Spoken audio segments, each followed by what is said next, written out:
All right, we are set for concept 20.1c. This is the third and last regular test appearance for concept 20.1, circles area. So let's move through this one and be sure that you have your test out as you're looking through this so you can match your work against the test work.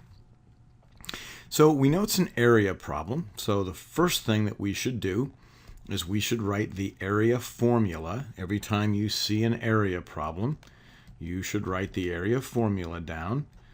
You'll have it for the problem. It'll help solidify it in your head.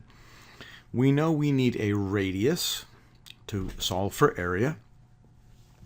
Let's look at the problem itself. It says Thomas shopping for circular stones to make a pathway through his garden. He wants to use two different sizes where some stones have an area of 100 and 115 square inches, and others have an area between 200 and 215 square inches. Now, it was pointed out on the test today we took it that there's a typo here, and we'll fix the typo by changing this one. As it turns out, it doesn't matter. When we get to A, it says 100 and 150, so let's just change this to 150 because that's what we did for the test. Again, it doesn't matter. We find that there isn't a stone between 115 and 150. It's either 100 to 115, but that part doesn't matter. What does matter is the fact that we now need to find a radius.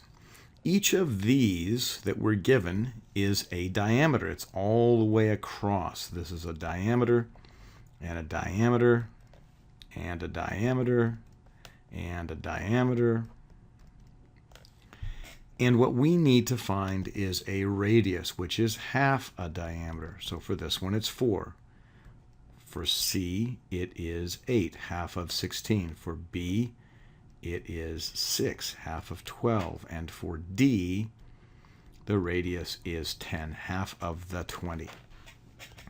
So now we are going to find which stones fit this by calculating the area of each. I'm going to break out my calculator here because we are using real tools for real problems. And I'm going to go ahead and I'm going to calculate the area of each of the stones. So stone A. Stone A, if I use that formula using 3.14 for pi, I've got 3.14 times 4 squared, which is 3.14 times 16. 3.14 times 16 is 50.24 square inches. Stone B. Well, stone B is 3.14 times 6 squared, which is 3.14 times 36. 3.14 times 36 is 113.04. Stone C. Now remember, I'm going to pause for just a moment to remind you of this. Your work doesn't have to look exactly like mine. I work it out the way that it makes sense to me, and I work it out in a way that lays out all of the steps. Some students squeezed in, I looked on the test, and some successful students squeezed in their answers, their area calculation around the stones.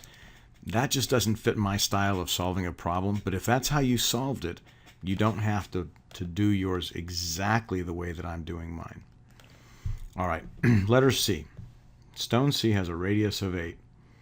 So again, it's 3.14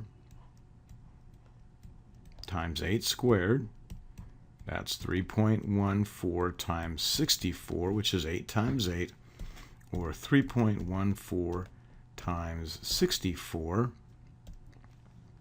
200.96 inches squared. Let me go back to my stone B. That was inches squared. And finally, stone D. So stone D is 3.14 times 10 squared, radius squared, which is 3.14 times 100. And I don't need my calculator for that one. Anytime you multiply by 100, you move the decimal 2 places over toward the right. So I can just move the decimal and write 314. All right, calculator, thanks. You helped me a lot. I don't need you for the rest of the problem. So now we're ready to place our numbers. And we're ready to figure out which stones fit. So I needed 100 to 150. Well, that doesn't fit. Stone B does. So B fits in part A because it is 113.04 inches squared. C and D are both too much. How about B? Stones that could fit between 200 and 215. Well, that's stone C, because stone C has an area of 200.96 inches squared. B and C are our answers. A and D aren't stones that Tom is going to pick up in his trip through the garden store. So there's the work on 20.1. What you need to do now is you need to study that again against your test, match it against your test, see where your errors were, where your misunderstandings were, and then there is a video out now for the 20.1 intervention. So you can pick up the problems from me in class, do the problems, watch the video, correct the problems, and then you're ready to take the 20.1 intervention.